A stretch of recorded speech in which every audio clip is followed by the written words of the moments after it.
Hello, Drew. Hey, Callie. So, long time, but I'm really excited to be together today to do a little reflection on the collaboration between you and me for your game, Repeat the Ending. So, this has been released for the annual competition spring thing. How much time is left at this point? We're May 2nd right now. Yeah, I can't. It's next Saturday, I think. I don't know the number of days, but about a week and a half from today. All right. So, yeah, this Drew asked me, I guess last fall. Well, I guess you created the game with the assumption that I would illustrate it. Can you say a little bit more about why you wanted to include illustrations? Yeah, well, I had this overall idea about making what I guess I'll call a maximalist game. It's quite fashionable, I think, to make minimalist games in the parser space today, where you have only nouns you need, to get to the end of the game. You have uh, you're trying to put the player in a funnel and just have them look and interact with less and less as the game goes on, so that the player doesn't get distracted or um, there's this idea there has to be a constant forward motion. And you know what? I resist that. I don't think literature works that way. I mean, it can work that way, but it can also be wonderfully descriptive and divergent and uh, more than a story, rich, um, and just sort of this idea of plenitude as an aesthetic. And part of that wasn't just the game I was writing. Part of that I thought should include artwork. And as you know, I've always been a fan of your art. And so from the very beginning, I thought about that in terms of uh, what you might be able to do for the game if you were willing. I guess just, I'm assuming that if you're listening to this, you've probably played the game, and I should add that there will be spoilers as we will be looking at each of the 10 illustrations. The ending illustrations you do not get to see as a player unless you reach a certain level of endings. So I just to put that spoiler warning out there.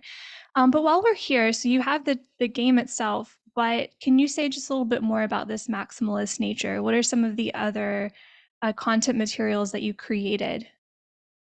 Um, well, I think the first, the scenario where I really had to think about this and make a decision was that I have these unique verbs in the game for using entropic magic.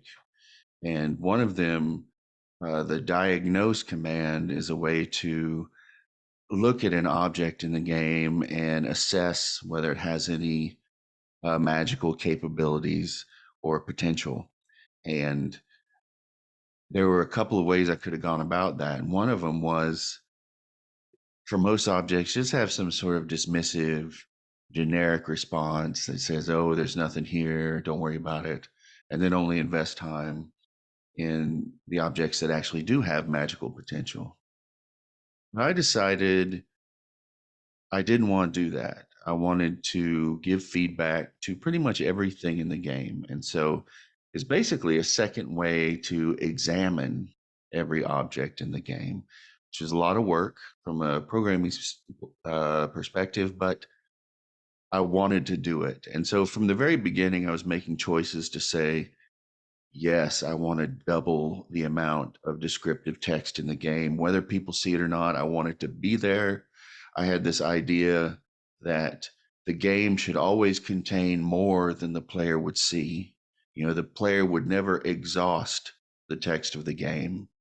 And so, I carried that idea forward with other things that became part of the game. All the meta text, the footnotes, and the guide, even the help section, which is written in the voice of a character. I did all of that as part of this maximalist uh, development philosophy.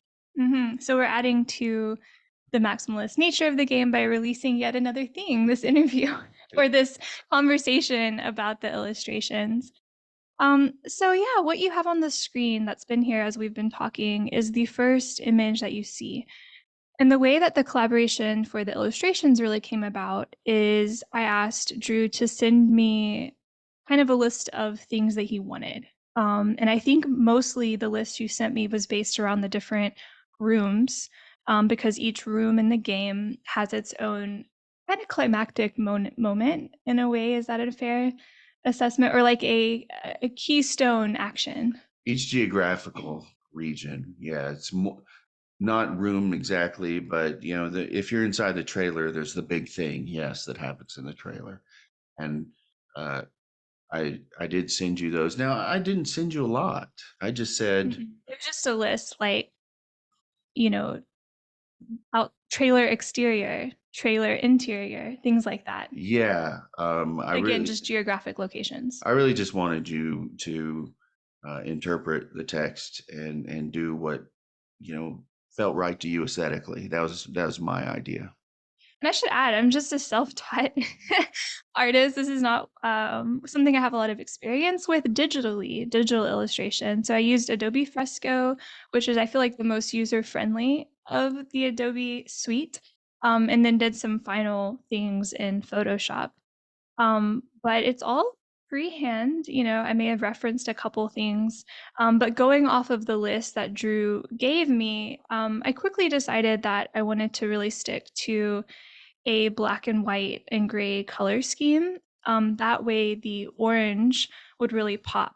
And so I think one question, stylistically, is how do you represent this entropic magic system? How can I keep that, the illustrations as part of the energetic field of the game? And so I think that the orange, the way that it really sticks out in each of the images, hopefully that's a way to do that. Um, in a moment, we'll see how, there each illustration has either a figure or a couple of figures who are haloed or who are covered in this orange light in some way. And that was actually a result of a great idea that Drew had. Can you say more about the kind of haloed nature or the way that the orange just kind of spills over the different characters? Yeah, well, I mean, you actually started it. Because the orange-eyed woman was a thing from the beginning, and uh, I like the way you didn't have actual representations of eyes. You just had the orange band across her face, and I thought that was uh, kind of cool and mysterious. And I also liked the way the orange sort of violated the monochromatic uh, image, the striking color. And I think I just said, I said, well, starting with the orange-eyed woman, we should probably just carry this, orange representation of magic or entropy all the way through. And I think that's how we discussed it. Hmm. You did the woman, and I said, well, this is working so great. Why don't we just keep going with that? Yeah, the orange eyes of the orange-eyed woman were really tricky. I did briefly play around with actually like creating eyes and, orange pupils or like orange laser beams or stars or things coming out, but it ended up being a little bit more cartoonish than I thought was really suitable to the tone of the game.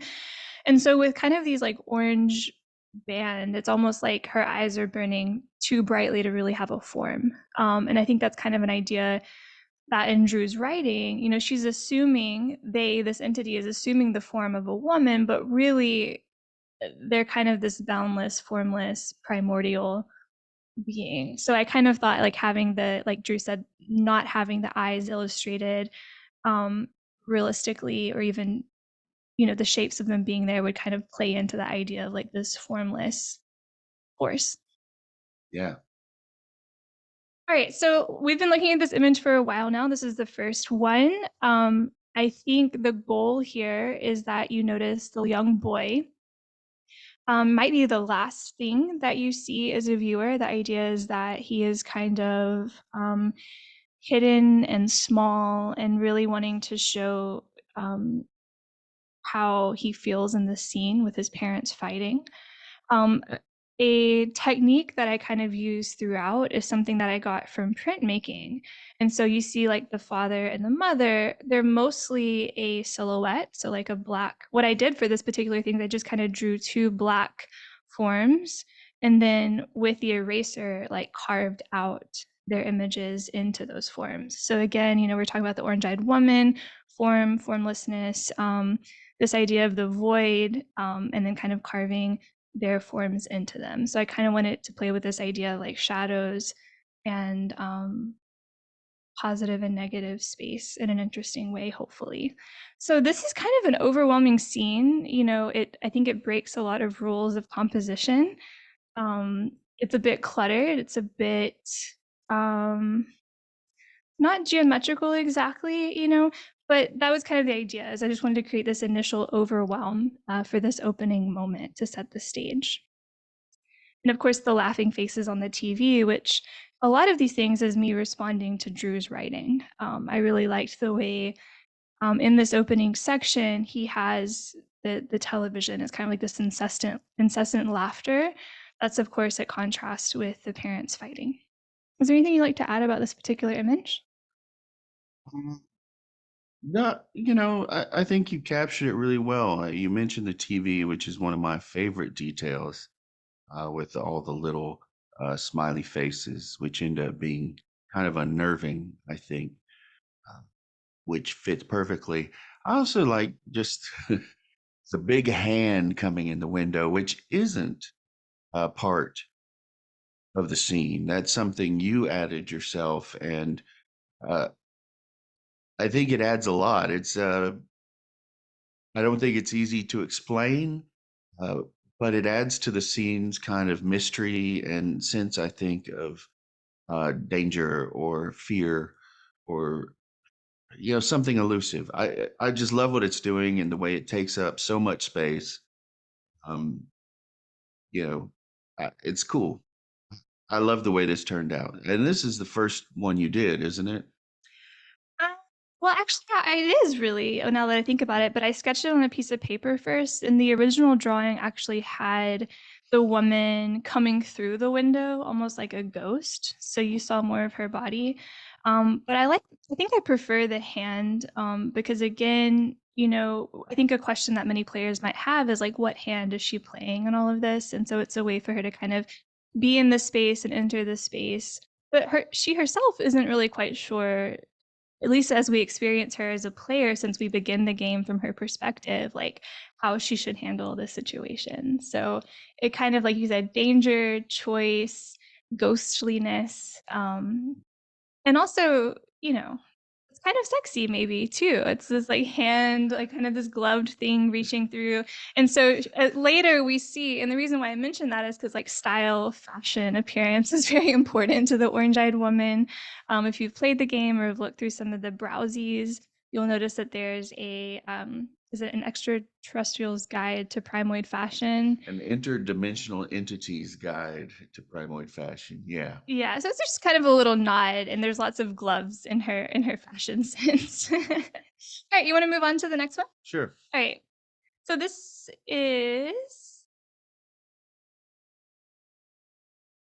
is the title slide. Hmm. You sort of gave me, this was the final thing I made. And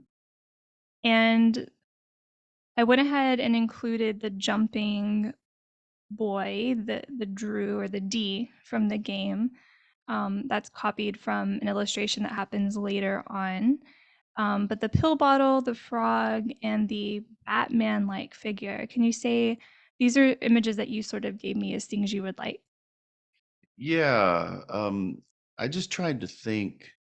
You brought the picture of D, and that's really kind of that's a black and white snippet from when he takes flight. It's kind of it's the climax of the story, really. Everything after that is descending action, but the climax is when he takes flight and flies to the roof of the hospital. And so uh, you chose that image, and I love it. I think it's entirely appropriate. and you can't tell what it's from or what it's about, so it's perfectly fine to have it here at the front. Um, it kind of creates a sense of circling back when we get to it.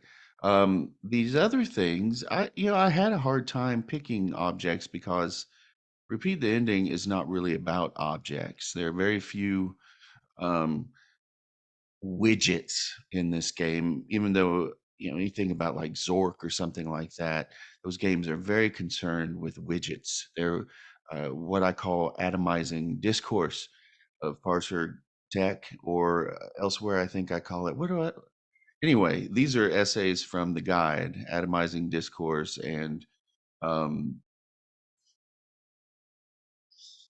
man, I'm going to remember this as soon as we get off. But anyway, that was my point, is just basically, historically, this is a game about objects, and my game is not. So picking what to put in this little title card turned out to be very hard. Um, one thing I liked, though, there's kind of this idea or fantasy of heroism that sort of uh, flows beneath the surface of the narrative. And so I like the idea of this action figure kind of popping out here, maybe helping people try to consider that as they play. Then you have the lithium, which of course is sort of um, if there's a treasure hunt in the game, the hunt is for the lithium. So it's a central kind of goal of play. And the frogs, well, that's tougher. It just felt right.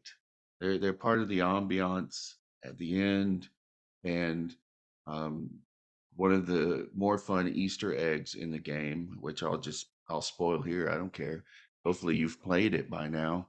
Um, you can you might remember that in Enchanter, the spell Knitfall lets the player talk to animals or understand the speech of animals.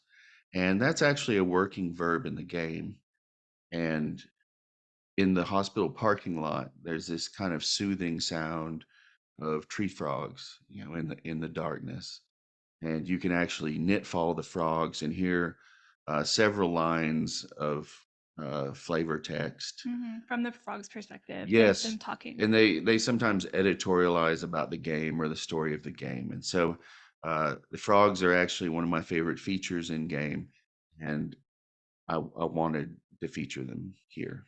And I also add, this is something that I love about Drew's writing, is that each geographical region of the game, you're very aware of the ecosystem. It's not just about and the through line of moving forward, but really to successfully move through the game and get, kind of the ultimate endings, you have to engage um, objects, with animals. I mean, it's not just a human story. And one of my favorite things too is you kind of talk about the materials that like the trailer is made out of, like the Formica countertops or the plastic or the wood, and so I like that as well too, of the things that we make, and drawing attention to like the human made things that are cheap, that are ugly, and then some things that are beautiful as well. Like, we did not make the frogs, but like calling attention to this wider landscape. So you really give, even though this is a game not about objects, you're still referencing these nouns in these spaces in a really ecologically aware way, which I appreciate. All right, moving forward. So Yeah. I think this is like maybe the second image I made. Yeah. Um, the we haven't looked at it yet, but the one with the dogs is the first one I made in this style, and we'll get there in just a moment. But I think this was the second one I made after really settling on this particular style. There is not a dragon in the game, if you played it. However, I really like it there because I feel like it's Drew in this. It's so humorous in this trailer scene. He's, or D. I'm sorry, I keep calling him Drew. D is just really humorous. It's like he's fighting these battles against himself, and you have, what's the character's name? Princess.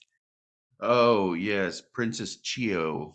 Yeah, so there's something very, like, fantasy and epic and battles, and so, of course, like, princess and dragons, but you're sort of inverting that with, she's actually the hero, Yeah. in her particular narrative that you made up, so I wanted to sort of give a nod to that particular fantasy realm.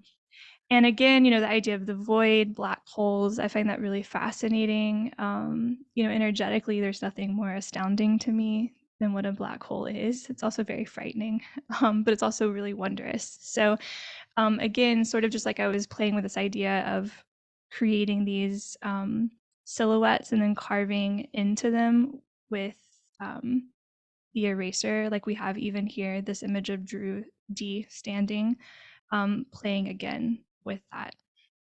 What would you like to say about this particular image in the moment in the game? Well, I guess first about the image, I love it obviously, and since it was the second one you did, uh, I looked at it and I thought, man, we're really on the right track here. This can really work in the game and add a lot to it. And you mentioned Chio and the Dragon. One of the things I wanted to do, whether it was talking about animals or the environment or some idea of heroism, I spent a year and a half on this game, and to go back to that maximalist strategy, I wanted a player, if they want to interpret this game, to take it, you know, in multiple directions and find something satisfying there. And so when we talk about themes in this game, I'm not endorsing a certain theme. Like if I say, oh, yes, Chio and the dragon, I want to interrogate the idea of heroism uh, in video games. Well, I do want to do that, but I want to do a lot of things here and just understand I'm not endorsing a certain way of looking at the game. I'm just saying this is an interesting thing I thought about. And in that sense, yeah, this guy is having to face these challenges that are, it's everyday stuff for everyone else, but for him, it's almost allegorical. You have the dragon, and yeah, that pile of clothes is terrifying to him. It's something he has to face. He can't face it without magic, and I think you picked up on all that and went somewhere cool with it. This is also the first place where we see the halo, and this that recurs in your art. I mean, pretty much from here on out, every time we see D, we see this uh, halo that will be familiar to anyone who goes to a or has been inside a um, liturgical church. The saints are depicted in this way, not in orange, obviously, not orange and black, but that general shape. And I think that's a provocative thing. Same, just like it's interesting thing about heroism in terms of the story. What is sainthood like? I mean, we know he hasn't been a saint. We know that's not how he's lived. So, what does it mean to portray him in this light? And I think this picture is a case where you're giving people things to think about that are not overt in the text. I think they're there in the text, but you're giving them another layer of interpretation, which I think is really cool. And you see, we have your types of source material. You've got pop culture, you've got like anime, and just like the history of like dragon stories in general. But then you also have more like Christian mythology as well. So again, I think that's kind of interesting. Saints, heroes, where do they overlap? How are they different? Where does D, the protagonist, um, find himself in this wider conversation? Mhm. All right. Oh, and the dragon's hands are kind of like the orange-eyed woman's hands. So again, kind of playing with that idea of reaching, danger, fun, alluring. All right, outside the trailer park, you want to tell us a little bit about this moment in the game? Yeah. So this is an interesting moment because it's a moment of choice for the player. Um, he's finally made it to his car. He's gotten out of the trailer. He's become the hero of the trailer park, saving his neighbor Brad and putting out a large fire in a meth lab, and he is ready to go when his neighbor appears and asks him for a ride somewhere that's out of the way. It has nothing to do with where he's trying to be. It's going to cost him time when he's, supposedly in a hurry, and he has to make the choice. D has to make that choice. Do I help this person or do I hurry on to my goal? And a recurring theme in Repeat the Ending, I'm sure most of you have noticed, is that tension between being goal oriented, um, but perhaps being blind to other things that are important, or um, trying to be part of the world, and not so self centered. And here we see D making that choice: give Brad the ride or leave. And if he uh, leaves without giving Brad the ride, of course, that's a fail state, one of many fail states in the game. And if he gives Brad the ride, the story can continue. So I like that we see this as kind of like a pinch point. It's an either or, fork in the road, um, and it's ambiguous. We don't know what this D is going to do. Mhm. So I really like the way it kind of does a snapshot right at the moment of decision. And of course, you have again the halo, but also the orange over the air conditioner, which is a good practice you develop too. Is like there's D, and then there's also sources of magic, and they're linked by that color. And you know that if you've played the game, you have to siphon energy off of the leaking air conditioner unit. Yeah, it's inefficient. It's got a worn belt or something, and so there's a lot of uh, energy to be had there. And this was actually the most difficult geographical region to illustrate, and I think this is probably the last in-game illustration that I made because it was sort of my like kill your darlings moment where I was so in love with Drew's description of this trailer park being like a crater. And so, in terms of perspective, I really wanted to try to capture this idea of a crater, and it led to many kind of not so well done, I don't know, these sketches just never worked out. So, hopefully this one we landed on something. You can kind of see I still preserve that idea of like a crater hole with kind of the zigzag outline surrounding the car and some of the trailer, and also with like just the white center kind of spotlit on Drew and Brad. Also, another thing that begins here is you start to see other people besides Dee, and they're all really hungry. They're all really like malnourished. This is not, even though it's a maximalist game, this is not a world of comfort of having basic needs met. So Brad hopefully is kind of showing that theme of hunger that at least I sort of picked up throughout. Yeah, almost everyone or everything, every creature in the game is deprived in one way or another. Um, and that's a good point. The text, yes, is maximalist, but it isn't a maximalist view of the world, to be sure. All right, let's go to another moment of hunger. So this was probably, like I said earlier, the first image that was really in the style that I wanted. It began with these dogs. Um, and particularly in this moment, something that I went to as kind of inspiration are Kafka's illustrations. If you have never, uh, in addition to being an amazing writer, he also is just a really incredible, weird illustrator as well. And so they're kind of these really bare bone black and white sketches, skeletal, shadowy, at weird angles. And so for these dogs, I was really kind of playing with that stylistic idea. Yeah, and it turned out fantastic. since this was early in your development, is this another case where, yeah, I just looked at it and thought, wow, this is going to be awesome. Um, and kind of shows this other style of yours where you have this kind of clean, almost iconic um, perspective of things. And I mean, you can clearly see the Kafka influence. Uh, this is probably just because of its simplicity and kind of clean design. Um, one of the most inherently dramatic or action-based images in the collection. Um, and I really like it a lot.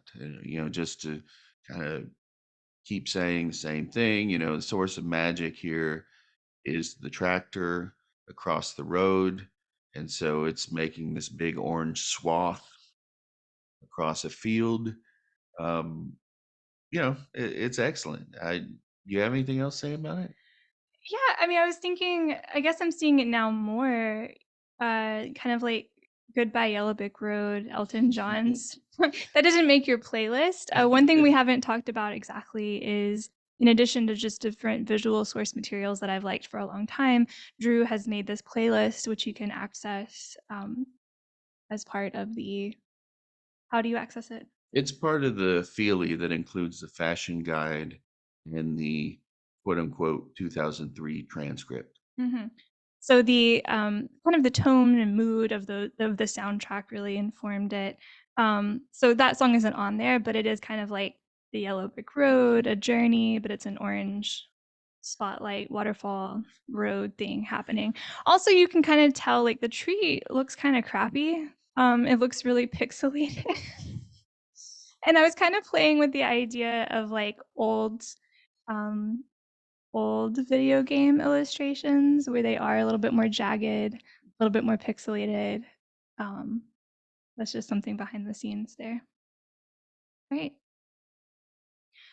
More starving people. We are inside of the pharmacy. Uh, just in terms of decisions that I made, you have the young boy um, who Drew really empathizes with, thinking about his own childhood and his relationship with his mother.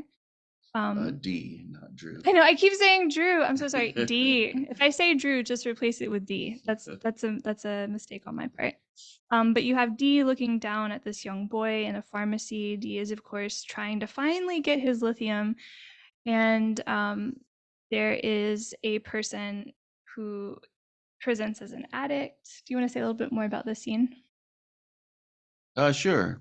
It's like you already said, this is kind of a moment for Dee to recall with bitterness his own childhood. The woman at the counter uh, appears to be addicted to something. He supposes that it's, some sort of a ADHD drug that's being abused or misused, not for its on label purpose. And she's making a mess, making a fuss, and she's embarrassing the boy. The boy is obviously, angry, alone, probably neglected rather severely. And, one of the nice touches you have is that he's kind of in this sinkhole, which to me mirrors the kind of singularity that you have with the dragon and the clothes in that earlier in the trailer drawing. So it kind of calls us back to that idea of falling into something that you can't really escape, which sort of an ongoing motif in the game. So I was thinking of it that way, and also like as a portal. Like he's. What if you could just go to a different world? A better world. So I kind of like it as both ways. And you also have again the Batman who in the game you call Bad, like BAD, Badman. It's an action figure, and of course that's kind of a pivotal decision. Like Drew tries to offer, or D the character tries to offer some comfort to the young boy um, by buying him this action figure. So, yeah, the pharmacy and the sunglass rack is sort of a callback to the laughing faces on the TV in the first image when Dee is a child. Again, kind of like just the staring surveillance hovering in the corner. All right, it is night. The world has changed. We are really glowing. Dee is flying. Yeah. I love this one. Like I said earlier, this is what I consider the climax of the game. Um, Everything after it is resolution. And it's kind of a curious moment. There's a saint, a statue of a saint in front of the hospital. And there's a certain amount of reflection that Dee will do if this statue is examined or otherwise acted upon.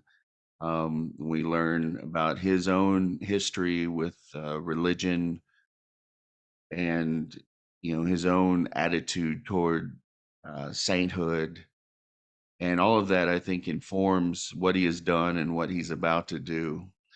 And uh, to me, in the instructions for the game, there's a list of verbs you can try using that are unique to repeat the ending, and one of them is fly.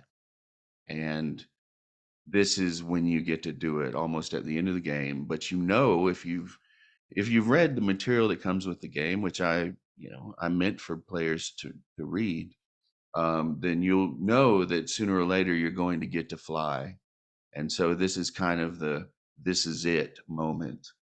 Um, and I think, just seeing his motion and being above the saint like that, and emergency off to the right, just the composition of this in the dark uh, really captures what I picture as kind of the movement and sort of excitement of the scene. Mhm. I like that you've included the saint, because I think I was thinking specifically about the hospital in Hot Springs, where your mother was before her passing. And there's something that even if I'm not coming from a Catholic tradition per se, like I do find myself like seeking out a little comfort in those moments that are built around hospitals, even if I'm not like super knowledgeable or into that specific tradition. So for me, like these little gardens, these bench areas, or even like if you're just going to the hospital for a regular appointment that happens to be part of a larger complex, you always see people who are there for their loved one who's ill, and they might be sitting outside smoking a cigarette or on the phone or just like taking a lunch break while they're dealing with this really hard time in their life. So I like that you included the saint again, pulling from that mythology. Um, and it's a great way to use the setting. Okay, well, this one is really sad. This is, of course, Dee holding his mother's hand in the hospital. Um, Stylistically, again, the faces return, kind of a callback to the TV screen, but this time it's a pain scale. I always find those a really intriguing part of hospital rooms. Because there's something almost like comic or emoji-like about them. And I also think too, this is a really emotional moment. So you have the full spectrum of like worst possible pain to like sunny side up. Yeah. Um, the pain scale is a great touch. I think it speaks to the general um, depersonalization of these medical settings, or even dehumanization, or reduction to a kind of machinery uh, as a way to view the human body or human existence. And so I love it, especially in terms of such. We just have this kind of stark, minimal background. So to put that there really is striking. Really calls attention to itself, and I think that's perfect design wise. Now here, of course, we have both characters with that kind of orange halo like effect. which is perfect. There's a moment here where um, kind of the magic that is misused at the very beginning of the game is restored to its proper place, and um, it's it's a violation of the second law of thermodynamics, which the entire game uh, D has been saying cannot be violated. They're simply impossible uh, to violate that law, to return energy that was lost. Um, but that's the ending of this game, and why it's possible here. I'm not going to say. I think you guys ought to think about that for yourselves, make your own decision. Um, but to me, as a writer, it's very satisfying to bring things full circle and to see it visually represented in this way. Hmm. Yeah, and you think about the earliest scene, the only other time we see the mother is that very opening scene where she's fighting with the father holding a bottle. And in that case, of course, like Orange is just like oozing all over the place, like it's completely disordered. It's just this flood of energy coming off of her. So, I mean, from my own perspective and how I think about it is that, it is magic the way that he is going against the law of thermodynamics, but it's kind of like a miracle in a way. It's a merciful moment. It's like what is possible, how can you go against the law of nature? What makes something miraculous? And I think in this case, it's an act of love, it's an act of forgiveness, and reconciliation. So there might be laws or things beyond thermodynamics that can be greater. So that's at least how I was interpreting it. All right, here we go. What's happening here? This is the true ending of the game where um, D and his creator, Drew Cook, um, not me, Drew Cook, some other Drew Cook, meet. And, you depicted them as being dressed the same and having the same features, which is perfect. But only one of them has the halo, that's D. So we know which one is which, even though they look the same. And this to me is the true ending of the game. Um, this exchange is the ending, um, and you can only see it if you get 21, at least 21 points out of 33 points, and it's a pretty brazen ripoff of the ending of Kurt Vonnegut's Breakfast of Champions, which isn't a secret. I say that in the game that it is, um, where Kilgore Trout meets uh, Kurt Vonnegut. Kilgore Trout being a recurring character in so many of Vonnegut's works. Um, but I do something different than Vonnegut does. I have a different thing in mind. I have a different effect in mind. Um, and this is another thing where I'm not going to explain it. Um, but to me, this is very important. Like if you the experience of getting those 21 points or more and then seeing this, it's that journey that makes this exchange meaningful. Like if you just read the ending without going through that journey of finding those points and failing or dying all those times, then you don't really understand what they're talking about. So I do allow people to see every ending in the game once it's over, but just as a heads up to you folks, if you want to experience uh, the story I created, then you have to take that journey for the points. Mhm. Um, but I love this scene. I love how calm they look. I love how simple and minimalist the background is. Uh, to me, this is just one of those kind of perfect characterizations of what I thought or imagined when I was writing it. I'm tearing up a little bit for many reasons. I think one of which is, man, I guess over like 6 years ago at this point, Drew and I would spend time outside at a park in Arkansas, and reading Vonnegut together, and so you read it out loud to me, and I remember just that moment of, make me young again, you know, when who's saying that? Kilgore Trout is Kilgore saying Trout. that to Vonnegut. And just that direct address of the character being able to talk to the creator, um, was very moving. And also we haven't mentioned specifically that this is set in the Washita National Forest, so you have the minimal mountains, behind you, and the moon has their own little halo as well, so you kind of have again these like larger natural forces. It's not a black hole, it's a much more calmer iconic thing from space in the sky. Yeah, pretty moving, at least I found it so. All right, and we are really flying again. Orange-eyed woman and D. Yeah, there's not a lot to say about this. This is the ending uh, where you have to get every single point in the game, so all 33 points. If you earn all 33 points, you get to see this drawing of Dee and the orange-eyed woman flying over the mountain.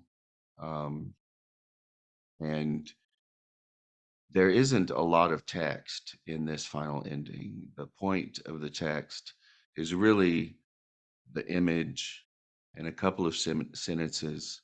It doesn't suddenly resolve everything or make D happy or cure his bipolar disorder or bring his mother back. It doesn't do any of those things. This isn't like some kind of special happy ending, um, but it is this moment um, where maybe things, uh, stop hurting as much for a second or two. Um, and like the other one, this is kind of exactly what I had in mind. I love how there's really no detail to anything. The most detailed thing is being able to see the word hospital on the building, which is, I assume, about to fade into the background. But I love how, this darkness is kind of inviolate. There's nothing that breaks it except these two figures across the sky. We only know it's the orange-eyed woman because of the orange stripe. We only know it's D because of the halo. Uh, it's just the drawing is only what it needs to be, and I think it's fantastic. And here you might notice I really just wanted them to be like clouds at night. You barely see a cloud at night, only if it's kind of within the light of the moon. And unlike the other drawings of the figures, these are less severe. I'm not carving things out of their body. They're just kind of these little swimming light people. So there's not a lot of like scribble or sketching or like extra energy being, they're just sort of hopefully free at this point. And so, um, yeah. And again, the mountains below, not a lot of people, um, just a little bit of twinkling lights of some people around. So not fully lonely, but also calm. Yeah, and this is the last of the images, and I guess just in a total reflection, as I said, I just really like the way this turned out. Um, Originally, or in the very beginning of the project, I thought, well, I wish we could have an image for every room. But what I came to realize is that um, that would have trivialized the images in some way. They would lose their power, and what needed to happen is what happened, where the focus is these scenes or moments from the game that have power, and to try and uh, capture or amplify that power is what I wanted the art to do. I didn't want it to just be set dressing, so to speak. So um, I think the focus of the collaboration worked very well. And I mean, as I said earlier, your own kind of aesthetic judgment. Um, really made these things shine. I think they would have been worse if I would have been kind of saying, okay, I want this thing in the corner and I want that thing over there. Just kind of turning you loose with the text is what needed to happen. And I think the results speak for themselves. And, again, this sort of speaks to the way you have the game constructed with not only the meta text, but you actually have a reviewer. You have Mike Rousseau who wrote a review as if he is from 1990, 2000, Three. 2003. Okay, so in my own way, these illustrations are also kind of a part of the text. They are a visual interpretation, again, of kind of those themes that we were talking about. So it just adds one other layer of perspective that you see. I think perspective is another key thing in your creation of all these different voices, of the critics, of all of this. So this is just a visual response, a visual text that goes along with the other source materials. And in conclusion, I'll just say thank you, Drew. Lovely game, wonderful job. Thank It you. was a lot of fun to spend time with. And thank you all for listening and for playing. We really value your time. Yeah. Thanks a lot.